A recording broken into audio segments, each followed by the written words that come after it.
অতীতে সব রেকর্ড ভেঙে বেড়েছে দানের পরিমাণ। কিশোরগঞ্জের আলোচিত পাগলা মসজিদের দান বাক্সে এবার মিলেছে ২৮ বস্তা টাকা। এখন চলছে গণনা, আর সেটি দেখতে উৎসুক জনতার ভিড় মসজিদটিতে। কিশোরগঞ্জ থেকে রাকিবুল হাসান রোকেলের পাঠানো তথ্য ছবি নিয়ে আরো জানাচ্ছেন জয়ন্ত কর্মকার।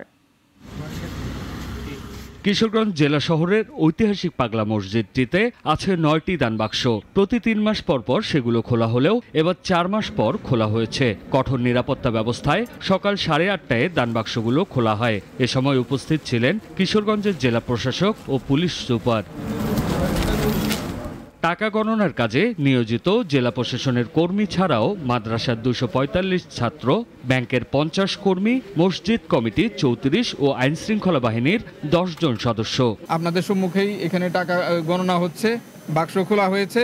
আজকে হয়তো দিনব্যাপী সারাদিন হয়তো সময় লাগবে, তো আমরা আশা করছি গতবারের ন্যায় বরাবরের ন্যায় এইবারও একটা রেকর্ড পরিমাণ টাকা পাবো। দান বাক্সগুলো খোলার পর গণনা দেখতে মসজিদের আশপাশে ভিড় করছেন উৎসুক মানুষ। তাদের মধ্যে অনেকেই এসেছেন দূর দূরান্ত থেকে। অনেক আগে থেকে আসার ইচ্ছা ছিল, কিন্তু সময় পাইনি।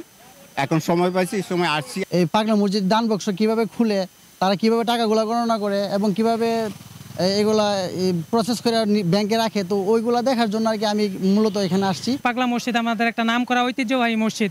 এখানে অনেক টাকা পয়সা, লক্ষ লক্ষ কোটি কোটি টাকা এখানে জমা হয়। এর আগে চলতি বছরের ২০ এপ্রিল দান বাক্সগুলো খোলা হয়। তখন ২৭ বস্তায় দিনভর গণনা শেষে ৭,৭৮,৬৭,৫৩৭ টাকা পাওয়া যায়। ঐতিহাসিক এই মসজিদের দান বাক্সে একসঙ্গে এত টাকা আগে পাওয়া যায়নি। আমরা নেত্রকোনা থেকে আসছি, এখানে প্রায় সময় আসি, আমাদের অনেক ভালো লাগে। এখানে নামাজ পড়ছি, আইসা ঘোরাঘেরা করতেছি, আমাদের অনেক ভালো লাগে। পাগলা মসজিদ আমরা অনেক ইউটিউবে, ফেসবুকে, টেলিভিশনেও দেখছি, দেখার পর আর কি আশা, এই প্রথম আসছি।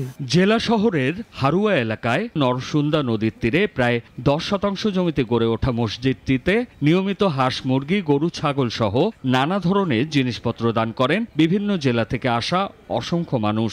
সম্প্রসারণের পর মসজিদের আওতাভুক্ত জমির পরিমাণ দাঁড়ায় ৩ একর ৮৮%।